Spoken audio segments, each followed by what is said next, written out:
নমস্কার, ভদ্রসা study class চ্যানেলে তোমাদের স্বাগত। তোমাদের জন্য একটি গুরুত্বপূর্ণ আপডেট ইন্ডিয়ান রেলওয়ের তরফ থেকে, যেখানে সম্পূর্ণ পার্মানেন্ট পোস্টে নিয়োগ করা হচ্ছে এবং এখানে একটি মাত্র পোস্ট নয়, একাধিক পোস্টে নিয়োগ করা হচ্ছে এবং এখানে তোমাদের সম্পূর্ণ জোন ওয়াইজ ভ্যাকেন্সি, অর্থাৎ তুমি যে জোনেতে অ্যাপ্লাই করবে সেই জোনেতেই তোমাদের পোস্টিং হয়ে যাবে। বিভিন্ন জোন আছে, যেমন ইস্ট জোন আছে, সাউথ ইস্ট জোন আছে, বিভিন্ন জোন আছে। তোমরা অবশ্যই কমেন্টে জানাবে যে কোন জেলা থেকে এই ভিডিওটা দেখছো। অবশ্যই তোমার জেলার নাম প্রত্যেকে কমেন্টে জানাবে। এটা কেন আমি জিজ্ঞেস করি, কারণ তোমাদের যেহেতু আমি central update, district level update এবং স্টেট লেভেল আপডেট প্রতিদিন বিভিন্ন আপডেটগুলো প্রোভাইড করি, তার জন্যই বলি যে কোনো জেলা থেকে তোমরা আবেদন করতে পারবে, যে কোনো রাজ্য থেকে আবেদন করতে পারবে এবং সেই রাজ্যের মধ্যেই তোমাদের পোস্টিং হয়ে যাবে। তো দেখো, আমি একদম পিডিএফে চলে যাচ্ছি। তো দেখতেই পাচ্ছ আরআরবি প্যারামেডিক্যাল রিক্রুটমেন্ট 2025, যেখানে টোটাল শূন্যপদ 403টি। ঠিক আছে, এবং এখানে আর কি কি বলা হচ্ছে দেখো, এখানে বিভিন্ন পোস্ট আছে, যেমন হচ্ছে তোমাদের নার্সিং সুপারিনটেন্ডেন্ট পোস্ট আছে, ফার্মাসিস্ট আছে, ইসিজি টেকনিশিয়ান আছে, ল্যাব অ্যাসিস্ট্যান্ট আছে, এছাড়া আরও বিভিন্ন পোস্ট আছে। ঠিক আছে, এবং তোমাদের 17ই জুন 2025-এ নোটিশটা আপডেট হয়েছে এবং এখানে তোমাদের দেখো কোন কোন পোস্টের জন্য কি কি তোমাদের যোগ্যতা প্রয়োজন আমি সব বলবো। দেখো এখানে ভ্যাকেন্সি তোমরা দেখতে পাচ্ছ যে নার্সিং সুপারিনটেন্ডেন্টের জন্য 246টি মতো ভ্যাকেন্সি আছে, ফার্মাসিস্টের জন্য তোমাদের 100টি মতো ভ্যাকেন্সি আছে, তারপরে হচ্ছে হেলথ ম্যালেরিয়া ইন্সপেক্টর গ্রেড 3 এর জন্য 33, ল্যাব অ্যাসিস্ট্যান্ট গ্রেড 2 এর জন্য 12টি, ডায়ালিসিস টেকনিশিয়ানের জন্য 4টি, ইসিজি টেকনিশিয়ানের জন্য 4টি, তারপরে রেডিওগ্রাফার এক্স রে টেকনিশিয়ানের জন্য 4টি। টোটাল শূন্যপদ হচ্ছে 403টি। সবই কিন্তু পার্মানেন্ট পোস্টে নিয়োগ করা হচ্ছে এবং দেখো job location across Indian railway, অর্থাৎ তোমাদের বললাম যে জোনেতে তুমি অ্যাপ্লাই করবে, অর্থাৎ তুমি যদি ইস্টার্ন রেলওয়েতে অ্যাপ্লাই করো তোমাদের ইস্টার্ন রেলওয়ের বিভিন্ন জায়গায় তোমাদের পোস্টিং হবে। ঠিক আছে, তো এটা মেনলি রেলওয়ে হসপিটাল টাইপেরই জব। তো সেক্ষেত্রে তোমাদের বিভিন্ন যেসব রেলওয়ে হসপিটাল আছে সেখানেই তোমাদের পোস্টিং হবে। 17ই জুনে নোটিফিকেশনটা রিলিজ হয়েছে এবং তোমাদের এখানে এজ লিমিট যেটি প্রয়োজন 18 থেকে 40 বছরের মধ্যে বয়স হতে হবে। এজ রিল্যাক্সেশন অবশ্যই পাবে যারা এসসি এসটি ক্যান্ডিডেট আছো। যারা এসসি এসটি ক্যান্ডিডেট তারা বয়সে 5 বছর ছাড় পাবে, ওবিসিরা বয়সে 3 বছর ছাড় পেয়ে যাবে। এবং এখানে অ্যাপ্লিকেশন ফিস কত টাকা, সেটা হলো জেনারেল, ওবিসি, ইডাব্লিউএস ক্যাটাগরিদের হচ্ছে 500 টাকা, এসসি এসটি, পিডাব্লিউবিডি এবং ফিমেল ক্যান্ডিডেটদের 250 টাকা। এখানে যারা 500 টাকা দেবে তারা কিন্তু পরবর্তী সময় তোমরা রিফান্ড পেয়ে যাবে।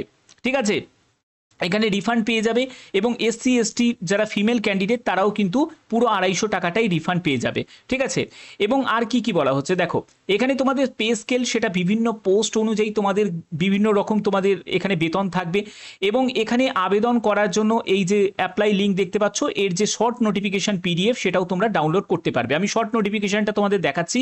দেখতেই পাচ্ছ government of India, ministry of railway, railway recruitment বোর্ডের তরফ থেকে 17/6/2025-এ এই নোটিশটা জারি হয়েছে। একদম অফিসিয়ালি ভাবে তোমাদের দেখাচ্ছি। দেখো এটা হলো ইন্ডিকেটিভ নোটিশ। যে কোনো নোটিফিকেশন বেরোনোর আগে একটা ইন্ডিকেটিভ নোটিশ কিন্তু জারি হয়, যেখানে তোমরা দেখো সাবজেক্টে দেওয়া আছে vacancies of paramedical category to notified in 2025-এ। ঠিক আছে, এবং এখানে তোমাদের কি কি বলা হচ্ছে দেখো, এখানে টোটাল ভ্যাকেন্সিটা দেওয়া হয়েছে 403টি মতো। ওকে, এবং সম্পূর্ণ জোন ওয়াইজ কিন্তু তোমাদের ভ্যাকেন্সি থাকবে এবং তোমাদের এর যে ফাইনাল যে ইন্টেন্টিভ যে নোটিফিকেশনটা সেটা কিন্তু কিছুদিনের মধ্যেই জারি হয়ে যাবে। এবার তোমাদের বলে দিই যে কোন পোস্টের জন্য কি যোগ্যতা প্রয়োজন।